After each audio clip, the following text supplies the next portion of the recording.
Hello friends, welcome to our YouTube channel. दोस्तों, आज की इस वीडियो में मैं बात करने वाला हूं कुछ क्वेश्चंस के बारे में जो कि बहुत ज़्यादा इंपॉर्टेंट हो जाते हैं प्लास्टिक इंडस्ट्री में। आप कहीं भी इंटरव्यू देने के लिए जाओगे या फिर आप एक ऑपरेटर हो इंजेक्शन मोल्डिंग मशीन के, तो ये क्वेश्चंस को आपको जानना बहुत ज़रूरी है। जब भी यानी कि आप वीडियो नहीं देखते तो जब भी कोई प्रॉब्लम आपको आती है, फेस करनी पड़ती है कोई भी प्रॉब्लम मशीन के ऊपर, तो तब आप वीडियो देखते हो।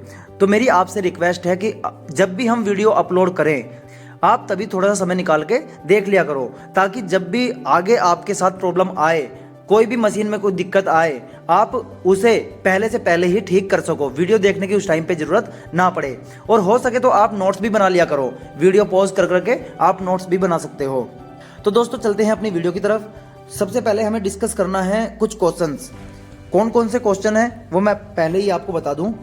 सबसे पहले हम डिस्कस करेंगे कि गेट कितने प्रकार के होते हैं, ठीक है। उसके बाद हम डिस्कस करेंगे गेट नैरो क्यों होना चाहिए। दोस्तों, फिर हम बात करेंगे मोल्ड वेंटिंग क्यों जरूरी है। उसके बाद बात करेंगे मोल्ड, मोल्डर और मोल्डिंग क्या होती है, ठीक है दोस्तों। उसके बाद बात करेंगे हम गेटिंग सिस्टम का क्या महत्व है, यानी कि इसकी इंपोर्टेंस क्या है दोस्तों। उसके बाद बात करेंगे हम पार्टिंग लाइन गेट क्या होता है दोस्तों। फिर डिस्कस करेंगे हम इजेक्टर का क्या फंक्शन होता है और ये कितने प्रकार के होते हैं। तो चलिए दोस्तों, आज की वीडियो बिना टाइम वेस्ट किए शुरू करते हैं। और आपने अगर चैनल को सब्सक्राइब नहीं किया है तो आप सब्सक्राइब कर लीजिए, ताकि ऐसी ही नॉलेजेबल वीडियो आपको टाइम टू टाइम मिलती रहे और हम और आप जुड़े रहें। तो सबसे पहले बात करते हैं दोस्तों, गेट कितने प्रकार के होते हैं। तो दोस्तों, गेट होते हैं 5 प्रकार के, जैसा कि आप पिक में भी देख सकते हो, डिस्प्ले पर मैंने फोटो लगाया हुआ है। नंबर 1 गेट होता है साइड गेट, नंबर 2 होता है पिन गेट, नंबर 3 गेट होता है फैन गेट, नंबर 4 होता है टैप गेट और नंबर 5 होता है रिंग गेट। आप देख सकते हो कि कौन कौन सा गेट किस तरह से बना होता है, ठीक है। चलते हैं अपने दूसरे सवाल की तरफ। यह है गेट नैरो क्यों होना चाहिए, यानी कि गेट का साइज बहुत कम क्यों होना चाहिए। अब इसके जो पॉइंट है वो 3 पॉइंट है, 3 इसके फायदे हैं। फायदे तो और भी ज़्यादा है, लेकिन जो इम्पोर्टेंट हैं वो 3 हैं। नंबर 1 है मोल्डिंग को स्क्रू बुश या रनर से काटने में आसानी होती है, ठीक है। नंबर 2 है जब रनर का रास्ता पार करते समय प्लास्टिक का टेम्परेचर कम होने लगता है, यानी कि जब रनर से आगे हमारा मेल्ट मटेरियल पहुंचता है तो उसका टेम्परेचर कम होने लगता है, और कम होगा तो वो जम जाएगा, जमेगा तो फिर शॉर्ट भी आएंगे, बहुत सारी प्रॉब्लम उसमें आने लगेगी, डिफेक्ट आने लगेंगे। तो उसी को देखते हुए नंबर 2 पॉइंट है जब रनर का रास्ता पार करते समय प्लास्टिक मेल्ट मटेरियल का तापमान कम होने लगता है, तो गेट के नैरो होने के कारण पिघले हुए प्लास्टिक का टेम्परेचर फ्रिक्शन के कारण बढ़ जाता है। यानी कि जितना भी हमारा रास्ता कम होगा तो उसमें उतना ही प्रेशर बनेगा, प्रेशर बनेगा तो फ्रिक्शन उतना ही ज़्यादा होगा, घर्षण बोलते हैं, फ्रिक्शन बोलते हैं, उतना ही ज़्यादा होगा। और जब कहीं भी फ्रिक्शन होता है तो वहाँ पर गर्मी आती है, गर्म होता है। जैसा कि आप सर्दियों में देखते होंगे कि जब ज़्यादा सर्दी लगती है तो हम आपस में जो हाथ हमारे होते हैं आपस में हाथों को घिसते हैं, तो उससे फ्रिक्शन होता है, फ्रिक्शन से हमारे हाथ गर्म हो जाते हैं और हमारी ठंड दूर हो जाती है। नंबर 3 पॉइंट दोस्तों, मोल्डिंग की क्वालिटी यानी कि फिनिशिंग अच्छी होती है, ठीक है। तो चलते हैं अपने तीसरे सवाल पर, यानी कि तीसरे क्वेश्चन पर। यह है हमारा मोल्ड वेंटिंग क्यों जरूरी है। तो दोस्तों, आप ध्यान से देखना, ध्यान से पढ़ना, ध्यान से सुनना। इसका जो उत्तर है वो है ये मोल्ड में से इंजेक्शन के समय एयर को बाहर निकालने में सहायक होती है। यानी कि जब इंजेक्शन होता है उस टाइम जो हवा होती है वहां पर उसको बाहर निकालने में बहुत हेल्प करती है। अगर ये एयर बाहर नहीं निकलेगी तो कौन सी प्रॉब्लम आएगी ये भी देख लीजिए। यदि मोल्ड वेंटिंग नहीं होगी तो वस्तु पर बर्निंग मार्क आ सकते हैं, बर्निंग मार्क यानी कि जले हुए मार्क आ सकते हैं, और एयर बबल आने की भी बहुत ज़्यादा संभावना बढ़ जाती है, ठीक है। तो मोल्ड वेंटिंग क्यों जरूरी है ये आपने देख लिया होगा, पढ़ लिया होगा और सुन लिया होगा। नेक्स्ट है दोस्तों मोल्ड, मोल्डर और मोल्डिंग क्या होती है। नंबर 1 है मोल्ड।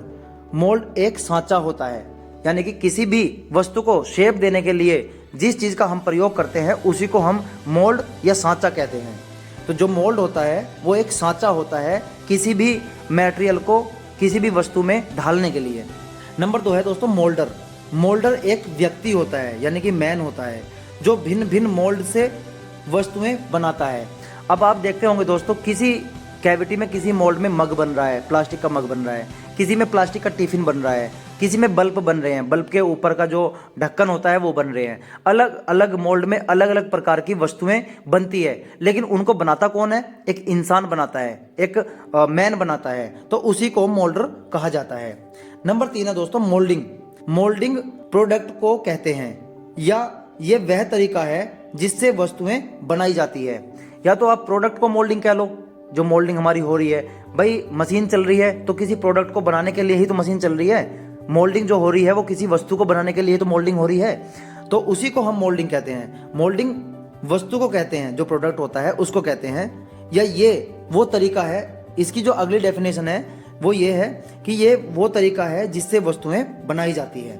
ठीक है दोस्तों, अब नेक्स्ट क्वेश्चन पे चलते हैं। गेटिंग सिस्टम का क्या महत्व होता है? दोस्तों गेटिंग सिस्टम में मोल्ड में रास्तों यानी कि जो रनर होते हैं रास्ते और गेटों की संख्या, कितने गेट होने चाहिए, आकार, नाम और स्थिति का निर्णय किया जाता है। जो गेटिंग सिस्टम होता है उसमें इन 3-4 चीजों का निर्णय किया जाता है। गेटिंग सिस्टम में मोल्ड के रास्ते यानी कि रनर और गेटों की संख्या, आकार, नाम और स्थिति का निर्णय किया जाता है, ताकि वस्तुएं सही से बन सके, उनकी फिनिशिंग अच्छी से आ सके, कोई भी डिफेक्ट उनमें ना आए। तो चलते हैं अपने नेक्स्ट क्वेश्चन पर। यह है पार्टिंग लाइन गेट क्या होता है? मोल्ड की पार्टिंग लाइन पर बने गेट को पार्टिंग लाइन गेट कहते हैं। दोस्तों जब आप कोई भी प्रोडक्ट देखते हो तो उस पर एक लाइन दिखती होगी, आपको एक लाइन दिखती होगी, उसी को हम पार्टिंग लाइन कहते हैं। पार्टिंग लाइन का अर्थ होता है कि जो एक हिस्से को दूसरे हिस्से से अलग कर रही है, अलग भी कर रही है और जोड़ भी रही है, तो उसको हम पार्टिंग लाइन कहते हैं, यानी पार्टीशन करना, उसी को हम पार्टिंग लाइन कहते हैं। मोल्ड की पार्टिंग लाइन पर बने गेट को पार्टिंग लाइन गेट कहते हैं। तो अब चलते हैं दोस्तों नेक्स्ट क्वेश्चन की तरफ। यह है इजेक्टर का क्या फंक्शन है? तो दोस्तों ध्यान से सुनिए और आप इसे नोट भी कर सकते हो, क्योंकि ये इंटरव्यू में बहुत ज़्यादा पूछा जाता है। ये एक मेन क्वेश्चन है जो इंटरव्यू में भी पूछा जाता है, और कोई भी आपको, जैसे कि आप अपने घर पे गए तो थोड़ा बहुत इंजेक्शन मोल्डिंग का जानकार मिल गया आपको, वो भी आपसे पूछ सकता है। पहले तो वो आपसे पूछेगा कि साइकिल टाइम क्या होता है, फिर उसमें जो भी साइकिल टाइम में एक पड़ाव आते हैं, जैसे कि कूलिंग हो गया, मोल्ड क्लोज हो गया, इजेक्टर हो गया, तो इजेक्टर वो आपसे पूछ सकता है कि क्या होता है इजेक्टर, बता। तो आप इस वीडियो में यही जानिए कि इजेक्टर का क्या फंक्शन होता है। ठीक है, तो ध्यान से सुनना। जब कंपोनेंट ठंडा हो जाता है, यानी कि जब प्रोडक्ट हमारा ठंडा हो जाता है, तो श्रिंकेज के कारण प्रोडक्ट की ग्रिप मोल्ड के कोर के साथ बढ़ जाती है। यानी कि सिंपल भाषा में समझिए आप, जब हमारी जो हम प्रोडक्ट बना रहे हैं, जब वो ठंडा हो जाता है तो कोर साइड की ओर चिपक जाता है, वो आसानी से निकलता नहीं है मोल्ड ओपन होने के बाद भी, तो उसी को बताया गया है। तो कंपोनेंट को मोल्ड से अलग करने के लिए जिस वस्तु का प्रयोग किया जाता है उसे इजेक्टर कहते हैं। दोस्तों ये एक सिंपल सा क्वेश्चन है, सिंपल सा इसका एक जवाब है। आप जब भी मशीन पर काम करते हो, चाहे आप हेल्पर हो या ऑपरेटर हो, आप इसका जो आंसर है वो अच्छी तरह से जानते होंगे कि इजेक्टर का क्या कार्य होता है। अब जानते हैं कि इजेक्टर कितने प्रकार के होते हैं। तो दोस्तों ये 7 प्रकार के होते हैं। Pin ejector, sleeve ejector, dish ejector, blade ejector, plate ejector, air ejector और हाइड्रोलिक इजेक्टर। जितने भी मैंने आपको इजेक्टर बताए हैं, इनके नाम अगर आप बता दोगे तो इंटरव्यूअर भी बहुत ज़्यादा खुश हो जाएगा, क्योंकि वो आपसे पूछेगा कि इजेक्टर का क्या फंक्शन होता है। लेकिन अगर उसके साथ साथ आप उसे इजेक्टर कितने प्रकार के होते हैं, कितने टाइप के होते हैं, वो भी बता दोगे तो वो बहुत ज़्यादा खुश हो जाएगा। यानी कि वो ये सोचेगा कि ये जो इंटरव्यू देने के लिए आया है, इसको अच्छी खासी इंजेक्शन मोल्डिंग मशीन में जानकारी है, नॉलेज है, तो आपको हायर कर लेगा। हायर करने के बहुत ज़्यादा चांसेस बढ़ जाएंगे। तो दोस्तों यही कुछ क्वेश्चन थे आज जो आपके साथ डिस्कस करने थे। आज की इस वीडियो में बस इतना ही। अगर आप ऑनलाइन कोर्स ज्वाइन करना चाहते हो तो डिस्प्ले पर आपको नंबर दिया जा रहा है, आप इस पे कांटेक्ट कर सकते हो, व्हाट्सएप कर सकते हो और इससे अधिक जानकारी आप प्राप्त कर सकते हो कि ऑनलाइन कोर्स किस तरह से किया जाता है, क्या उसकी फीस रहेगी, रजिस्ट्रेशन कैसे करना है और कौन कौन से क्वेश्चंस उनमें बताए जाएंगे आपको इंजेक्शन मोल्डिंग के बारे में या फिर किसी और दूसरी मशीन के बारे में, मटेरियल के बारे में, मैन पावर के बारे में। तो बहुत सारी नॉलेज आपको वहाँ पर दी जाती है।